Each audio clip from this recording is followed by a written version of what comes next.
今日はですね、ずっと海外のですね、クシュタールという会社、カナダの会社ですね、コンビニスーパー大手のクシュタールから M&A をですね、打診されているセブン&アイ・フォールディングスがですね、創業家の伊藤家による MBO、資金調達が無理で伊藤忠なんかを断ったり、最初から断るつもりだったのかもしれないですけど、ということでですね、伊藤忠が参画したらですね、ファミリーマートとの間で独占禁止法の問題も出てくると思うんで、所詮最初から無理だったのかもしれないですけど、創業家の伊藤家が MBO を断念したことによっても選択肢はですね、2つしかないということで、1つはクシュタールの、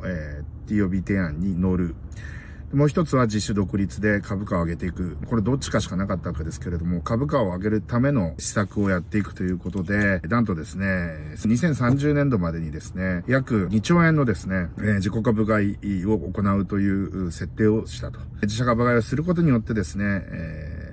株価 ROE を上げていくっていうことですね。それを考えていると。ヨークホールディングスというイトーヨーカドーとかぶら下がってる子会社はアメリカの投資ファンドに売るということが決まっておりまして、さらに社長をですね、外国人にする。そして北米の子会社をですね、50% は維持したまま子会社のまま上場させると。子会社上場させるということで、そこまでして自主独立の道を歩みたいのか、そこまでしてっていうところはちょっと僕も疑問ではあるんですけれども、これ以上ですね、成長の余地があまりないと、今の経営陣では成長の余地がないというふうに考えられているからこそですね、今みたいなことになってるわけですけれども、実際のところ、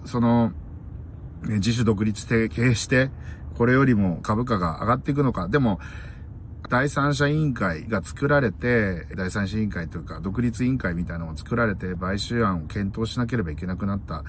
そういったコーポレートガバナンスコードみたいなものが日本でも機能しだしたということは非常にいいことなんじゃないかなと思います。これまでですね、サラリーマン経営者が主観した経営をやって、もう株主の声は届かないみたいな状況がずっと続いてきたわけですけれども、ここに来て株主重視、より前よりもですね、株主重視の姿勢をやる会社でないと生き残っていけない。こういった流れが出てきたってことは非常に僕はいいことなんじゃないかな。セブンイレブンの経営改革というのがいい方向に進むのがいいんじゃないかなっていうふうには思っております。ということで、僕はこれはどうなんだろう、茨の道なんじゃないかなっていう気もしなくもないんですけれども、今後の動向が注目される提案になったというふうに思います。株価が上がるか上がらないかね。中長期的に株価が上がらなかったら今回の改革失敗ということになってしまうわけですけれども、そうするとまたクシュタールが買収しに来るっていう話なんじゃないかなっていうふうに思いました。ということで今日の解説はこの辺で終わりたいと思います。いってらっしゃい。